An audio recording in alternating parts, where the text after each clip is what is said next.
તો લોક સાહિત્યકાર રાજભા ગઢવીનો તેમના સ્વર્ગસ્થ પિતા સાથેનો હોસ્પિટલનો વિડીયો થયો છે વાયરલ। રાજભા પિતા સમક્ષ કવિતાનું પઠન કરતા નજરે પડ્યા। કે ઉપાધિ કોઈ તું કર માં હજી હું બાપ બેઠો છું। હજી તો આપો બેઠો તું ઉપાધિ હોય તારે ના હોય। ઉપાધિ કોઈ તું કર માં હજી હું બાપ બેઠો છું અને જગતમાં કોઈથી ડરમાં હજી હું બાપ બેઠો છું। હે જગતમાં કોઈથી ડરમાં હજી હું બાપ બેઠો છું। અને હવે સમજ્યો તારા સંતાપ ખંભે લઈ જગતના તાપ ખંભે લઈ એટલે તારા સંતાપ દુઃખ જગતના એ બધા હું ખંભે લઈ ગયા। તારા સંતાપ ખંભે લઈ જગતના તાપ ખંભે લઈ ફેંકી દો હાથ સમુદ્રમાં હજી હું બાપ બેઠો છું। તો સુરત ખાતે કેન્દ્રીય ગૃહમંત્રીનો પરવાહ કાર્યક્રમ લાગુ થયો। પોલીસ કમિશનર અનુપમસિંહ ગહેલોત કરશે લોકોની પરવાહ।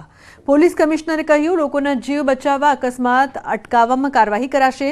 જો વારંવાર ટ્રાફિકનો કાયદો તોડવામાં આવશે તો પોલીસ ફરિયાદ થશે। લાયસન્સ રદ કરવા સુધીની પણ કાર્યવાહી કરવામાં આવશે।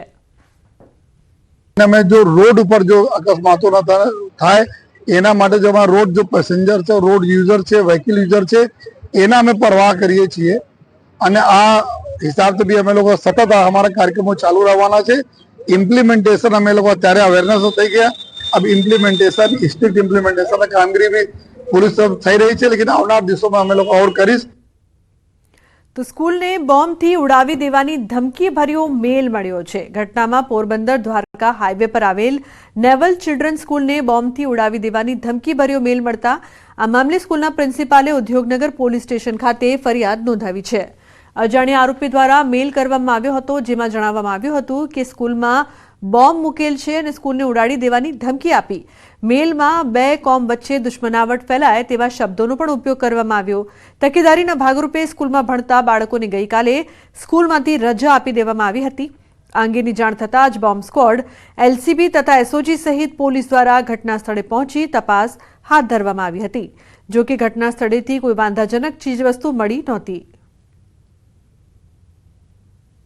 નેવી સ્કૂલના ઓફિશિયલ ઈમેલ આઈડી ઉપર સ્કૂલમાં આજરોજ આ પ્રકારના આઈડી ડિવાઇસ દ્વારા બોમ્બ બ્લાસ્ટ કરવામાં આવશે એ પ્રકારનું એક ધમકીભર્યો ઈમેલ આવેલ અંગ્રેજી ભાષામાં આવેલ। જે ઈમેલ સવારે નેવી સ્કૂલના પ્રિન્સિપાલ શ્રી દ્વારા તેમના સવારે લગભગ 8 વાગ્યાના સુમારે નેવી સ્કૂલના પ્રિન્સિપલ દ્વારા તેમની ટીમ દ્વારા ચેક કરવામાં આવતા तुरंत તેમના દ્વારા પોરબંદર પોલીસને જાણ કરવામાં આવેલ। તો થરાદ વેપારી મહામંડળના સભ્યોએ આજે મોટી સંખ્યામાં નાયબ કલેક્ટર કચેરી ખાતે હાજરી આપી। રાજ્ય સરકારના નવા વાવ થરાદ જિલ્લાની રચના અંગેના નિર્ણયને સમર્થન આપ્યું હતું। વાવ થરાદને નવો જિલ્લો જાહેર કરાતા લોકોએ ખુશી વ્યક્ત કરી। વાવ તાલુકાના તમામ સંગઠનો સંસ્થાઓ તેમજ સરપંચો સ્થાનિક આગેવાનો સહિત લોકો પહોંચ્યા। થરાદ નાયબ કલેક્ટર કચેરીએ અને અરજીઓ આપવામાં આવી। 3000થી વધુ લેખિત અરજી આપી વાવ થરાદને જિલ્લો બનાવવા બદલ સમર્થન આપીને સરકારનો માન્યો આભાર। તો બનાસકાંઠાના વાવના દીપાસરામાંથી આંતરરાષ્ટ્રીય કોલ સેન્ટર ઝડપાયું છે। મકાન ભાડે રાખીને 17 શખ્સો કોલ સેન્ટર ચલાવતા હતા। સોલારની કામગીરી કરતા હોવાનું બહાનું કરીને વૈભવી મકાન ભાડે રાખી કોલ સેન્ટર ચલાવતા હતા। ભુજ સાયબર સેલે દરોડા પાડી 16 શખ્સોને ઝડપી પાડ્યા છે। લોન આપવાના બહાને વિદેશી નાગરિકો સાથે ફ્રોડ કરતા હતા। પોલીસે 25 લેપટોપ 30 મોબાઈલ સહિતના મુદ્દામાલ અને રોકડ સહિત 8,36,000 જપ્ત કર્યા।